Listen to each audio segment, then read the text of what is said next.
We're currently in Repton. Aid me. Be my eyes. Repton in Leicestershire. Repton, a place that already existed during Anglo-Saxon times and still exists as Repton in present-day England. And we're here to find Ubba, one of the Scandinavian leaders. A word about Ubba. Ubba and somebody whom we'll get to know, namely Ivar, are brothers. And we don't know much about them. We know something about Ivar, that he died in 873 and that he was a Viking leader who invaded England and Ireland. The same is true for the Ubba, the sons of Ragnar, that we are to talk to. And yeah, why the sons of the Ragnar? They are actually both Ubba and Ivar Ragnarssons. They are mentioned in the tale of Ragnarr Loðbrók, the in Icelandic or Old Norse Ragnarr saga Loðbrókar, an Icelandic saga of the 13th century that talks about the great heathen army. And yeah, these two are mentioned in this saga, as well as Sigurd in Assassin's Creed, the brother of Eivor. But in the sagas of Iceland, Ivar and Ubba, they are the commanders of the Danes when they returned to East Anglia in 869, which perfectly fits our time frame here.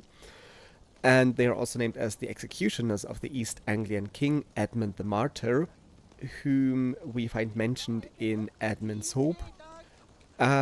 There are different depictions of the two, so they must have existed. We have them, for example, the manuscript Harley 2278 of the British Library of the 15th century.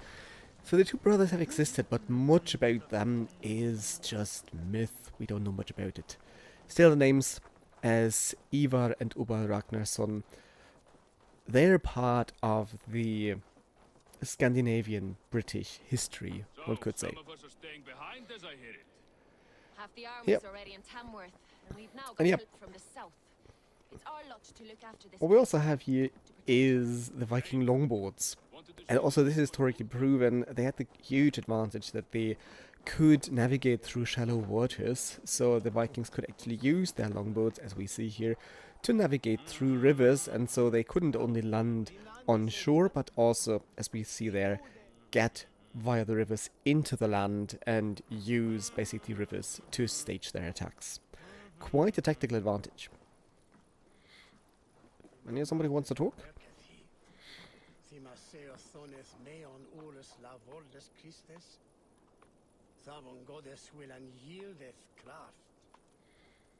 I really like that the characters speak Old English, respectively Old Norse, so that was an Anglo-Saxon speaking Old English.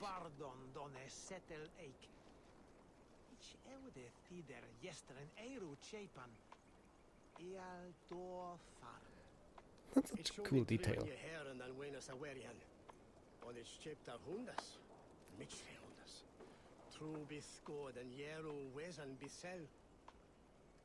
Anyways, let's talk I've to you. heard all Danes are cursed with slow brains and fat tongues. What? Care to prove me wrong? Most men choose to be loud or stupid. Impressed that you manage both. That's flyting. That's, in a way, medieval rap battle. Here in Old English settings. And this is also no game invention. There's an Old English verb, flytan, and Old Norse flyta, that means to quarrel. So it is actually a form of art that was a highly stylized exchange of insults in poetic form, so really like a rap battle. And the spontaneous composition of a rhetoric in verse form with a proper number of syllables, so it really was elaborate style. And in Old Norse, we have, for example, the Lokasenna, the flyting of Loki, in the poetic Elder Edda, in which the trickster god Loki taunts the other gods with this kind of insults. Then we have the Old Norse poem Harbarðslíð, the Song of Harbarðr, who is generally considered to be Odin, who engages in flyting with Thor. And also in Old English literature, I mean, Beowulf has probably some Scandinavian roots as it is set in Denmark and southern Sweden, but in Beowulf we also have a confrontation of Beowulf, the hero, and Unferth, and also they engage in flyting. So what seems to be a rather modern thing here by the game developers is something that we actually do have in Old English and especially Old Norse literature. That's in a way a kind of combat situation, however a verbal one. So we will won't avoid take that. you on. Brilliant. Some flyting spirit. How about a wager? Oh, and as you've seen, he's called Jungulf, so he's the young wolf. The name Ulf, also a northern one, or basically Germanic one, Ulfr in Old Norse means wolf. So he is the young wolf. Let's go for the big bet. Here. Thank you. Let us begin. I have sparred against champions and bested each one.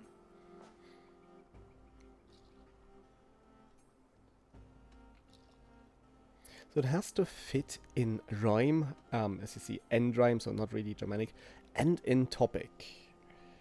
Want to beat? Yeah, that sounds best. To beat such a bracket will surely be fun. Ah, quick to bite back. Be careful, young Ulf. You're a misfit, a half-wit, a foolish old grouse.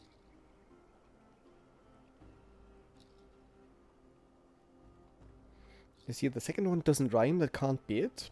And the last one doesn't fit in terms of topic, so it can only be the first You're one. a weakling, a milksop, a catcher, a louse. Brilliant. I like the I'm Godrich. the greatest of flighters, a master of verse. What is it doing? Borg can't work. Yeah, but no. Pride. Yeah, he's very proud of himself, so Your that should be pride it. is appalling, and your rhyming is worse. Got you there, young Ulf. Ha! I'm impressed. You are as sharp as that axe on your belt. As promised, I will have my winnings now. Take the gold. You've earned it. Nice. So these flightings, however, are modified for a contemporary audience, because when we think of rhymes of verse, we automatically think in an end rhyme. And so you've seen always 2 out of the 3 rhymed in the last word, so we basically create this kind of end rhyme in the response. The third one as an odd one out. Never worked. So you decide for the end rhyme and for the topic. And this is not really Germanic. This is in a way an adaptation for how we understand poetry in Germanic times. This would have been an alliteration. The end rhyme was not part of Germanic verse before 1066. So before Middle English times, end rhyme wasn't used at all. So in the writings of the Edda and also in Old English writings, verse is always alliteration. Still, yeah, the game developers made that fit for our audience because, as I said, we think of poetry with an end rhyme. Godrid, what the hell are you doing? And not an alliteration, so alliteration might be too difficult to grasp for a contemporary audience, and so basically to have the players access these flyting games easier, it is modified as an end rhyme. Still, the idea of flyting, that's actually typical Germanic. So it's a fitting inclusion here. Where do I have to go? Down here, I think.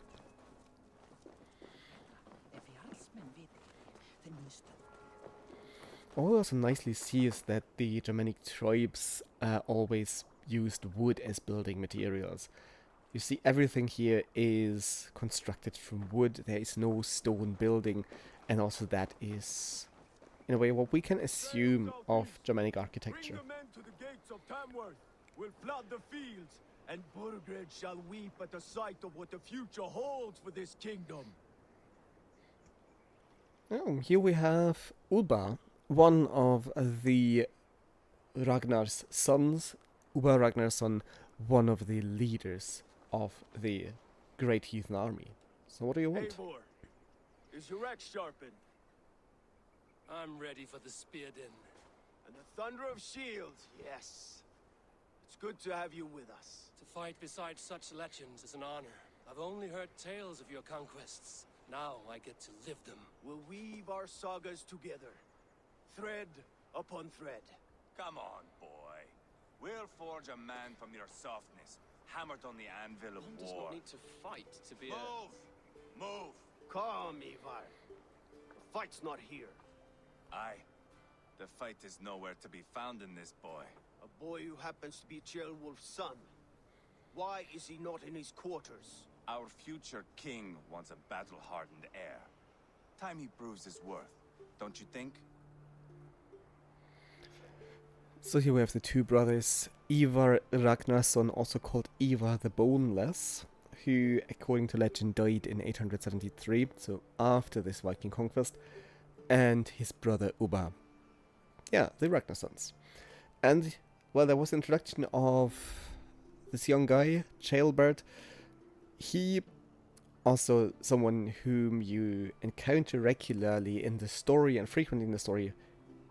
He is nowhere to be found in history, so he was a pure game invention. The name Ceolwulf, however, whom you see here, that is a historically fitting name. Ceolwulf, as in Ceolwulf II, was king of Mercia. And he was, according to the Anglo-Saxon Chronicle, instated into this position with the help of the Vikings. Not yet crowned king and already grooming his successor.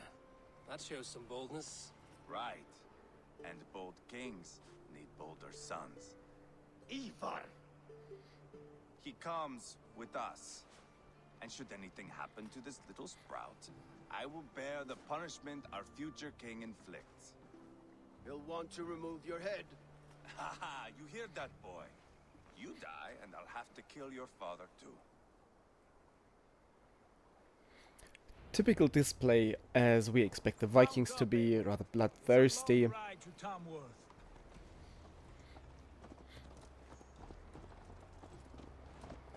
You'll have to endure, my brother. He always finds new ways to humor himself. I'll keep that in mind. And both eyes open. You smell that, Ceolbert? The stink of jealousy, of our budding friendship, I think.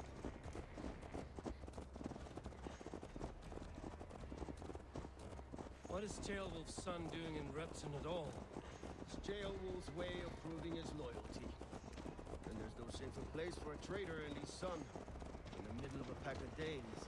Safe from who? You and Ivar seem to have brought this Shire to hell. Fears are with us, common folk. Burgred still has his soldiers all over Mercia. They're devoted to him, and they'll die defending him.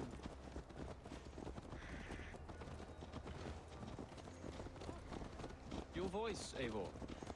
You sound different than the brothers. Good ear, Lord. Most in England cannot tell the difference. Not all Danes are Danes. From where do you come, if I may ask? North of the Danelands. A place called Thornburg, in Norway. I didn't know there was land north of there. What are the people like? You ever see a herd of sheep follow each other off the edge of a cliff? They're like that. The ones who remained, anyway. Couldn't have said it better myself.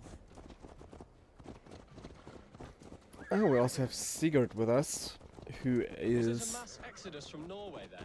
It was. Oh, there's the talking. Norway is now the province of a young king, Harald by name. A boy wise beyond his years. Are you not angry that he has displaced you and so many others? I was, for a time. But our weeks at sea have softened my brow fire. If I am honest, I realize I quite admire King Harald. By words and by weapons both. He has pacified the country I call home. For the first time in any man's memory, or any skald's song, Norway has one king. Just one. And that is quite a feat. That is impressive, truly. England is half the size of Norway, and yet we have 4 kings for our 4 kingdoms. You see? How could I not be impressed? No, Harald is a good man with grand ideas. I can see that now. I am only 6 years his junior and have yet to see my first battle. I cannot imagine the skill and cunning he has. Your first battle is coming, young Ceolbert. From this day on, you may see rapid progress. I'm not sure I want so swift a rise.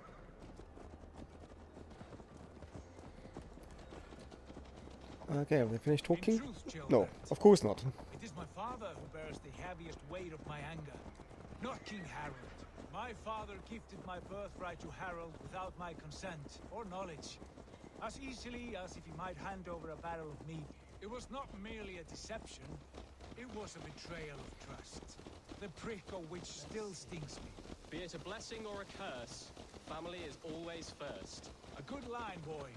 Were you not an atheling, I would hire you as my skald. Scold? It sounds something like Scott, our court poets. Is that what you mean? Right again. Fascinating. The harmony between our words and yours is quite something, as if we were distant cousins, separated by an ocean of time as well as space. I like the thought of that. I do. What is this boat doing over there? Okay. Anyways, this dialogue contains lots of historical truth. Politically speaking, it said that England had 4 kings. In the beginning there were the 7 kingdoms, the heptarchy as it mentioned by Bede, but then we had the time of the Mercian supremacy under the Mercian rulers. And so our 7 kingdoms had become 4 kingdoms. And this is the time frame we are in. So talking about 4 kings is historically accurate. And interesting is Ceolbert said Ceolbert didn't exist, but his awareness. He said, okay, you Danes, you sound different. So it's also called in Old English texts the Dane law. Why is the game stuttering? So basically the Danes are what we now assume as the Vikings. But also there we have different tribes, we have different languages and dialects. We have Danish of the time, we have Old Norse spoken in Norway. So we do have different languages. And so showing that here as you sound slightly different. It was all North Germanic, Old Norse, but also with different... Do I have a second before they start talking? Please wait for me. So different dialects. So this awareness is absolutely true. And also this comparison, saying skald and skop, that sounds fairly similar. One of the reasons the Danes and the Anglo-Saxons, after all their warfare, got along quite well was because their languages were so similar. It was like different dialects, strong different dialects. And so understanding between the 2 different languages was absolutely possible. Of course, here everybody's speaking English, but communication between Old English and Old Norse was definitely possible. That's a historic truth. And referring to that here, I think it's quite interesting. It's a linguistic side note, probably nobody realizes, but this reference, also other references that the Old Norse speakers call something Oderling, which we have heard here as an Atheling, so a young one of noble blood. German would be an Edeling, if we would literally translate that. Also there we have that. We have skald and skop and the awareness here of the different dialects. I think that's quite interesting. And there was one mention of King Harold. King Harold was the first king of Norway who ruled between 872, so basically starting the time frame of our scenario here, until 930. That is extremely long. And he's mentioned in several sagas. So what is truth of that and what is historically not perfectly accurate? That's somewhere in the fog of all these Old Norse sagas. We don't really know that. Look at these pagan rats. Ravenous, unseemly beasts teeming over holy ground. Have a care, Lord. These pagan rats outnumber us. I can see that, fool. What do we do about them? I advise we strongly consider their demands, Lord. We won't survive a fight.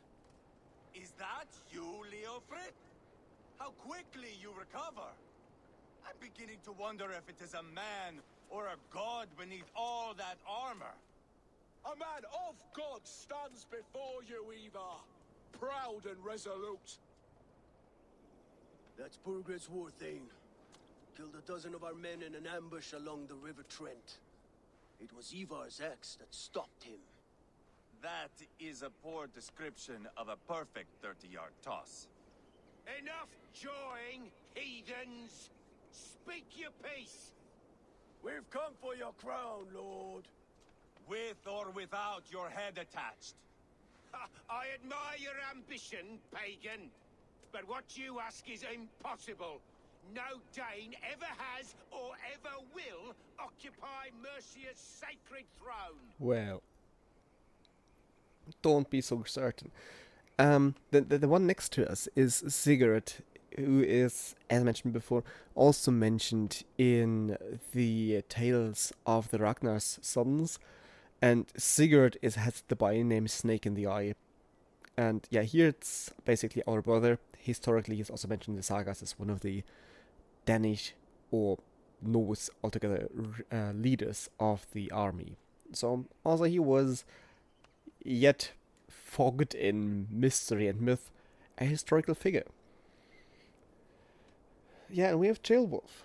The one talking up there is Burgred. And Burgred also was really the king of Mercia, who was, and also here the game is true to history, disposed by Vikings in 874.